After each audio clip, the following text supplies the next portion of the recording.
राधे राधे। आशा करती हूँ कि आप सभी लोग खुश होंगे, स्वस्थ होंगे, मस्त होंगे। आज मैं आप लोगों को गीता के 18 अध्यायों का संक्षेप में हिंदी में सारांश आप लोगों को बताने जा रही हूँ।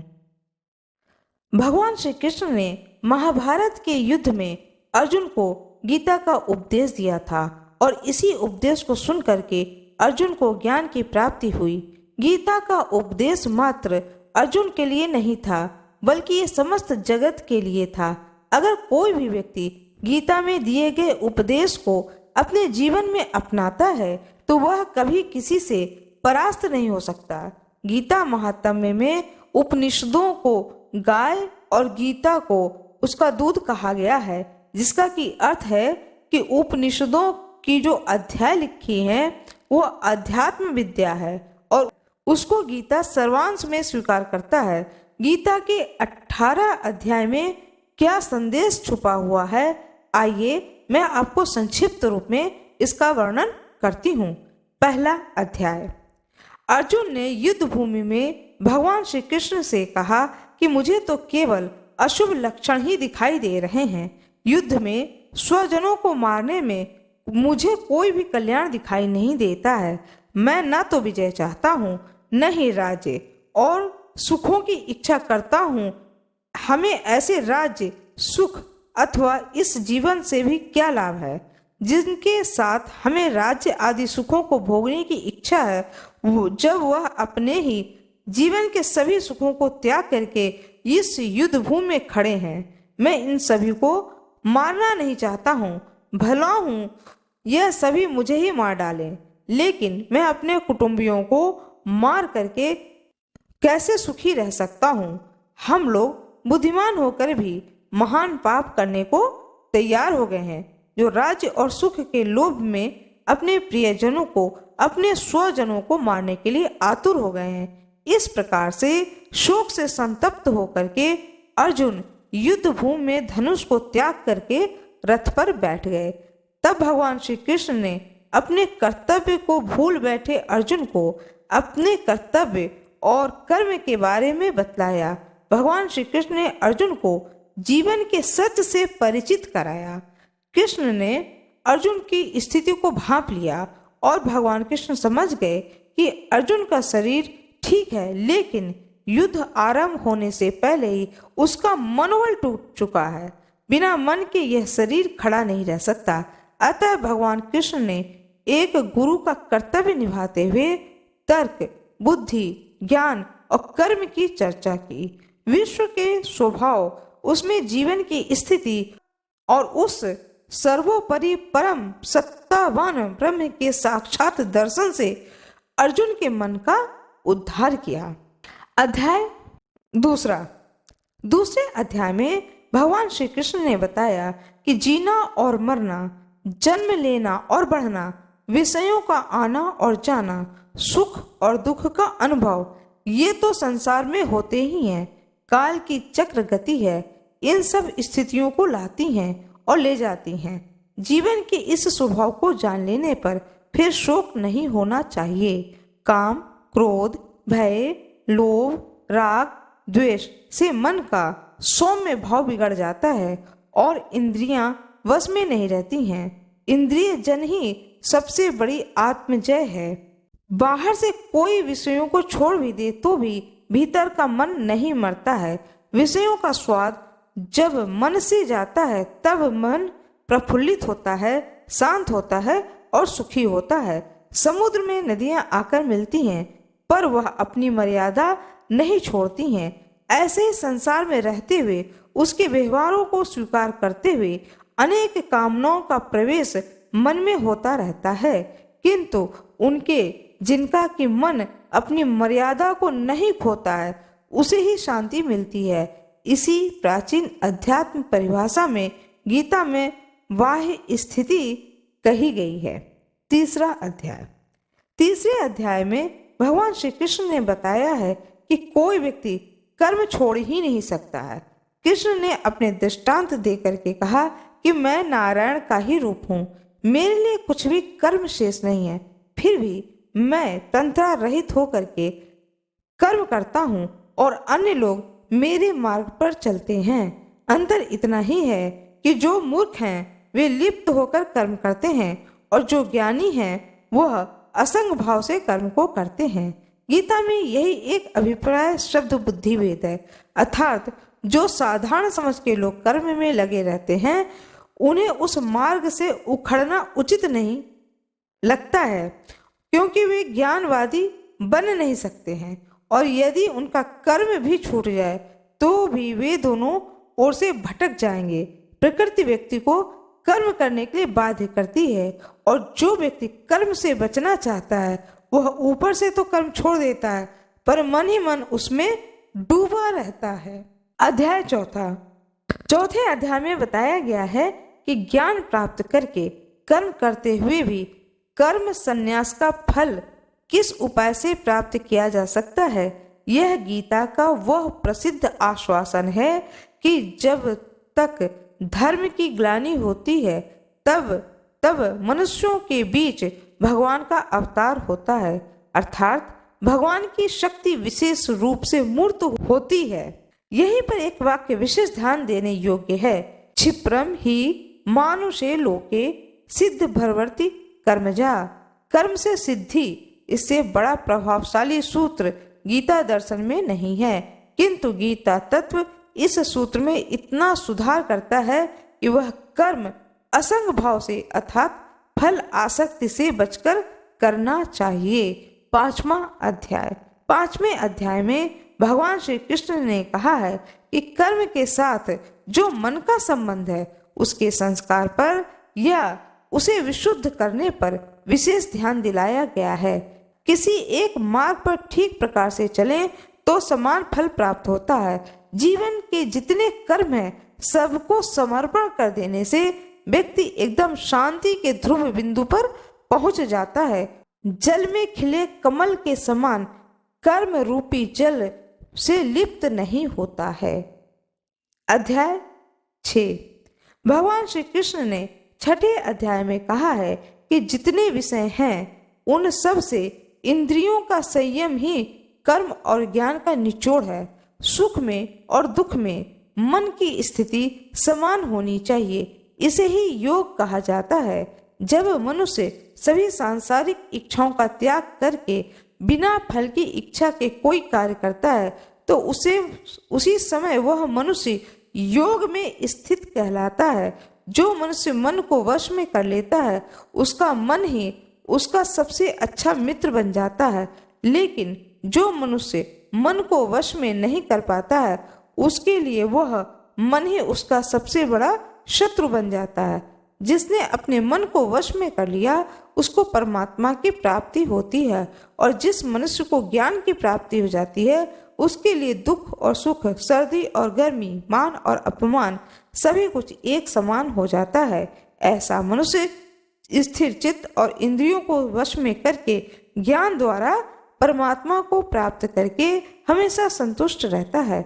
सातवें अध्याय में भगवान श्री कृष्ण अर्जुन से कहते हैं कि सृष्टि के नाना तत्व का ज्ञान विज्ञान है और नाना तत्व से एकत्व की प्राप्ति प्रगति ज्ञान है।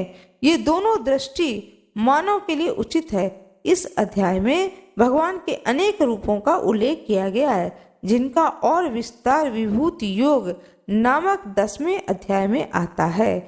यही विशेष भगवती दृष्टि का भी उल्लेख है जिसका सूत्र वासुदेवः सर्वमिति, सब वसु या शरीरों में एक ही देवत्व है, उसी की संज्ञा विष्णु है, किंतु लोक में अपनी अपनी रुचि के अनुसार अनेक नामों से और रूपों में उसी एक देवत्व की उपासना की जाती है। यह सब ठीक है, किंतु अच्छा यही है कि बुद्धिमान मनुष्य उस ब्रह्म तत्व को पहचाने जो आध्यात्म विद्या का सर्वोच्च शिखर है। अब मैं आप लोगों को सुनाने जा रही हूँ 8वां अध्याय।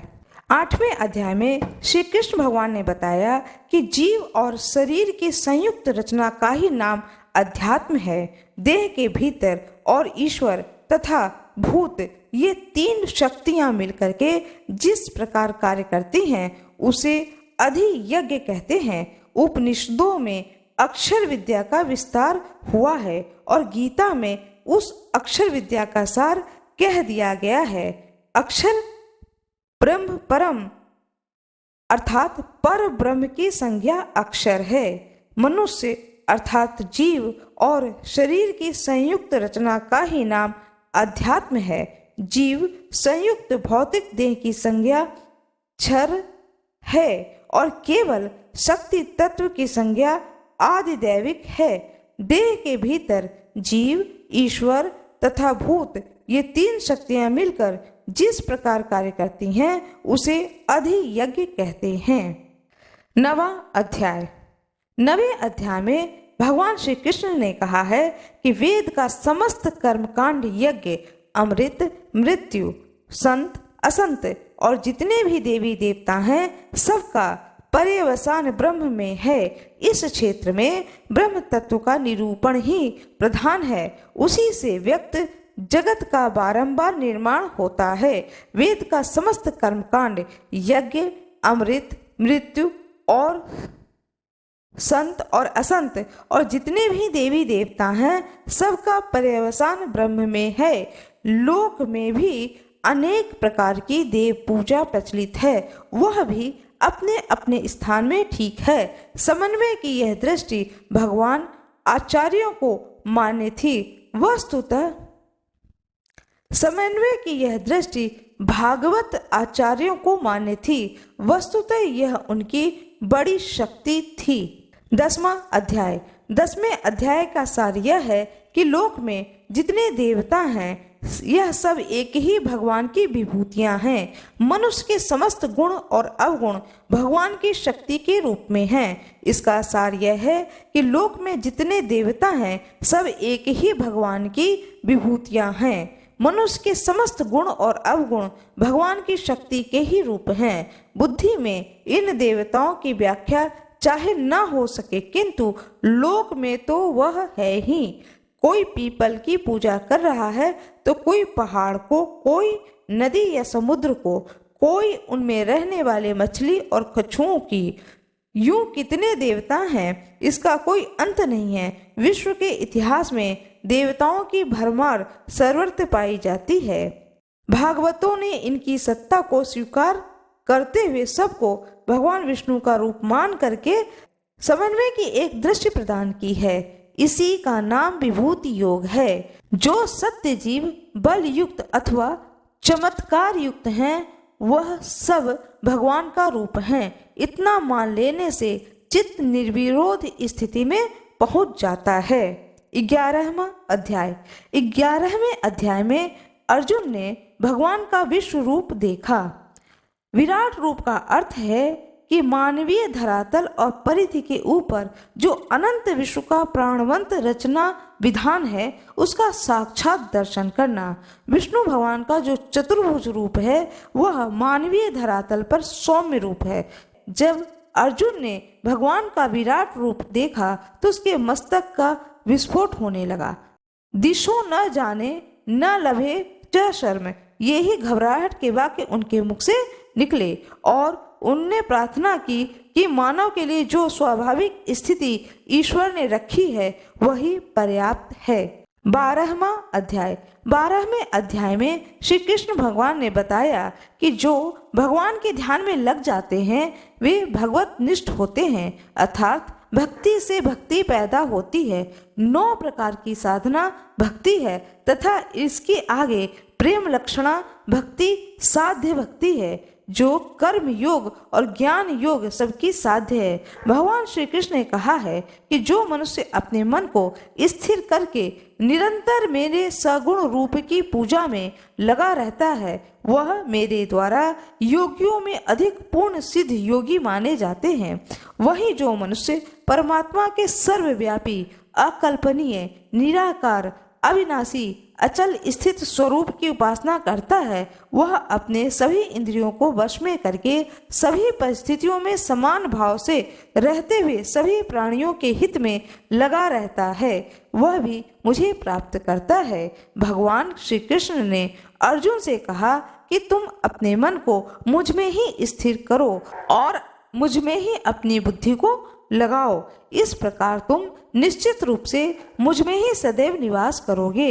यदि तुम ऐसा नहीं करते हो तो भक्ति योग के अभ्यास के द्वारा मुझे प्राप्त करने की इच्छा उत्पन्न करो।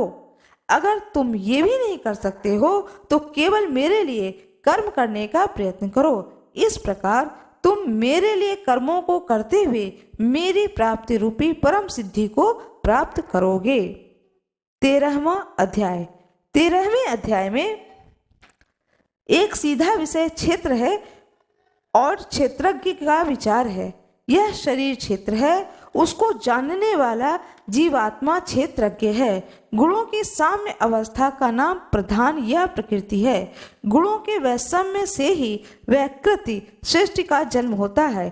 अकेला सत्व शांत स्वभाव से निर्मल प्रकाश की तरह स्थिर रहता है और अकेला तम भी जड़वत निश्चेष्ट हो रहता है, किंतु दोनों के बीच में छाया हुआ रजोगुण उन्हें चेष्टा के धरातल पर खींच लाता है। गति तत्व का नाम ही रजस है। भगवान श्री कृष्ण ने कहा कि मेरे अतिरिक्त अन्य किसी वस्तु को प्राप्त न करने का भाव, बिना विचलित हुए मेरी भक्ति में स्थिर रहने का भाव, शुद्ध एकांत स्थान में रहने का भाव, निरंतर आत्म स्वरूप में स्थिर रहने का भाव और अपने तत्व स्वरूप परमात्मा में साक्षात करने का भाव, यह सब मेरे द्वारा ज्ञान कहा गया है और इसके अतिरिक्त जो भी है वह सभी अज्ञान है।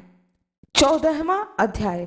14वें अध्याय में समस्त वैदिक, दार्शनिक और पौराणिक तत्व चिंतन का निचोड़ है। सत्व, रज, तम नामक 3 गुण त्रिको की अनेक व्याख्याएं हैं। जो मूल या केंद्र है, जिसे ऊर्ध्व कहते हैं, वह ब्रह्म ही है।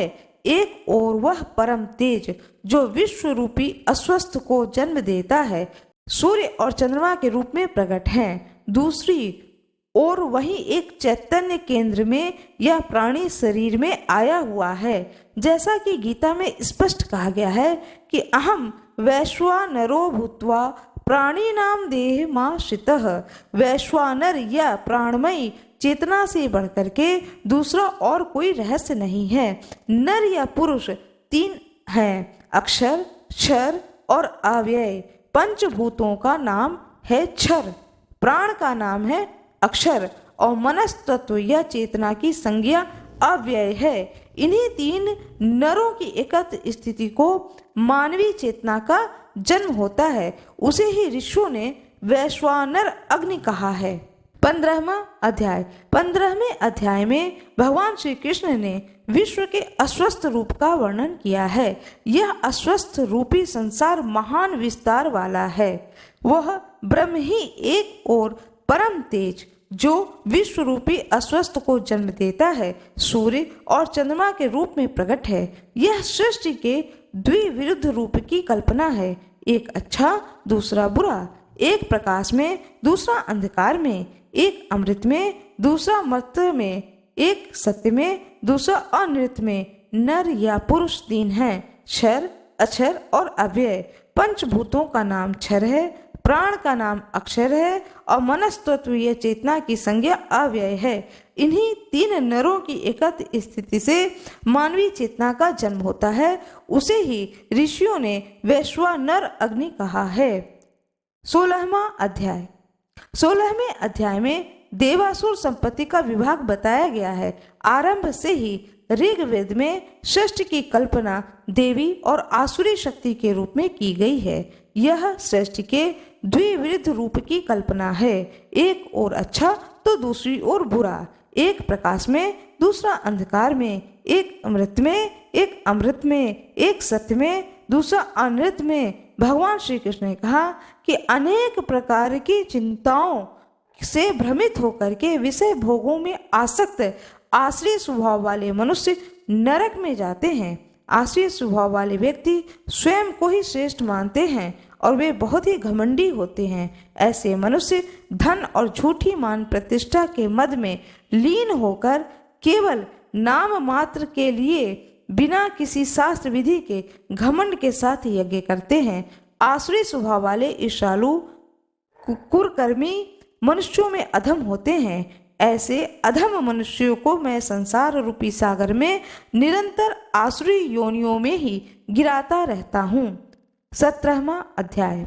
17वें अध्याय में भगवान श्री कृष्ण ने बताया है कि सत्य, रज और तम जिनमें इन 3 गुणों का प्रादुर्भाव होता है, उनकी श्रद्धा या जीवन की निष्ठा वैसे ही बन जाती है। इसका संबंध सत्य, रज और तम इन 3 गुणों से ही है, अर्थात जिस गुण का प्रादुर्भाव होता है उसकी श्रद्धा या जीवन की निष्ठा वैसे ही बन जाती है।